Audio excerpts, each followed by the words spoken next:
In many ways, Adventists after her death continued to function as if they still had a living prophet. Articles were reprinted or gleaned from her unpublished writings as if she were still alive.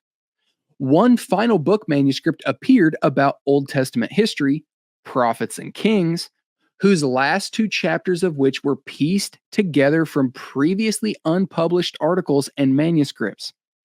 This completed the 5-volume Conflict of the Ages series spanning the cosmic controversy or great controversy between Christ and Satan from the birth of sin until its final eradication at the last judgment. It would not be until the 1919 Bible Conference that Adventist thought leaders seriously wrestled with what it meant to no longer have a living prophetic voice. There were significant ramifications for how the denomination would view her writings. As a consequence, the reality of living without a prophet loomed large in Adventist minds at this time. Close quote. So, Steve, here we see what would become the central focus of the conference, not with that not necessarily being what was necessarily slated on the docket to be the focus.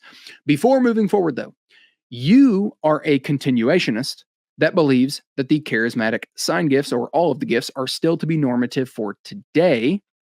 The Adventist Church would claim the same thing and only wants the standard of a New Testament prophet, the New Testament prophetic gift, used to test Ellen White.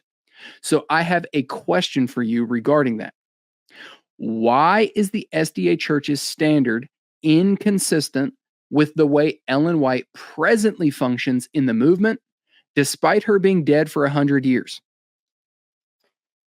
I wrote 2 books called looking at Ellen White, called The Prophetic Rift 1 and 2. And they specifically focused on this whole issue of why Adventists have treated Ellen White as an Old Testament prophet rather than a New Testament, post-New Testament prophet. And there's a huge difference between the two things that Adventists are completely ignorant of. And it's just laughable to see the way they relate to Ellen White in a manner that's just 100% ignorant of what the New Testament defined prophecy as being. And of course, there were 3 levels of prophecy. There was the 1 Corinthians 14, I would that all of you would prophesy. There was a general gift that any church member was encouraged to have. Then there was a specific gift of prophecy, Romans 12, that was more advanced than just the general. The general was really intended to be a very positive, building up, edifying thing, 1 Corinthians 14:3. It wasn't to involve any kind of condemnation or rebuke or this kind of thing at all. The actual gift in Romans 12, which is more sophisticated, can at least involve some judgment, or, it can involve rebuking people and that kind of thing, but that's still generally not what the intent of it is. And then you have the office of the prophet in Ephesians 4, and Ellen doesn't fit with any of these at all.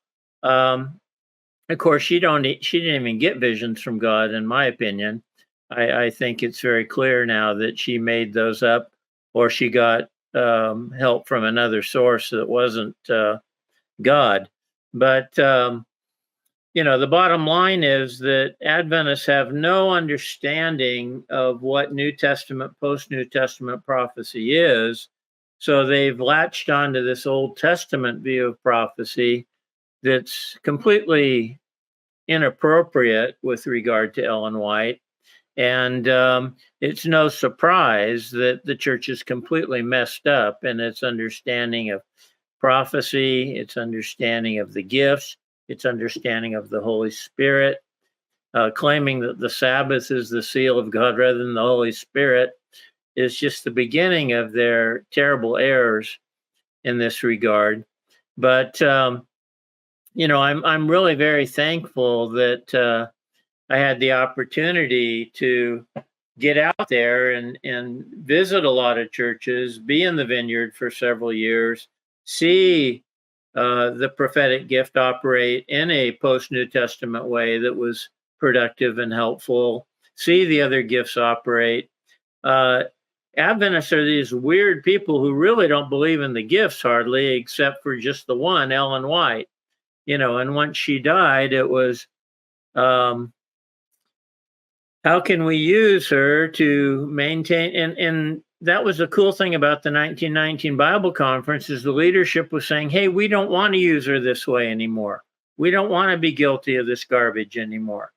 But they lost, and the reactionary fundamentalists won, and Adventism went into a dark ages like it's never experienced before between 1920 and 1950. I mean, that 30-year period was just the absolute dark ages of fundamentalist Adventism, regard to how they saw Ellen White, how they pushed her on the church.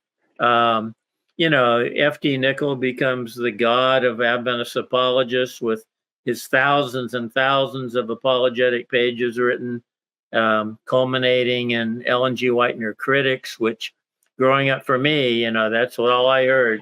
Oh man, every Adventist, every criticism ever made of Ellen White has been completely shredded by F.D. Nickel.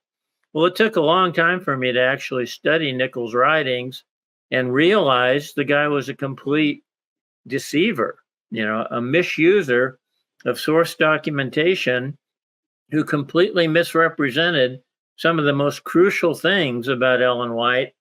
And yet he was clever enough to persuade people that he was this great, honest historian who was relying exclusively on source documentation. So I have very, very little respect for F.D. Nickel, to say the least. I did listen to Seibold's, interview with Campbell, and it was a softball interview, that's for sure. I was just wishing, I wish I could interview Campbell. He wouldn't be walking away with these kinds of questions. I'll tell you that for sure. But I know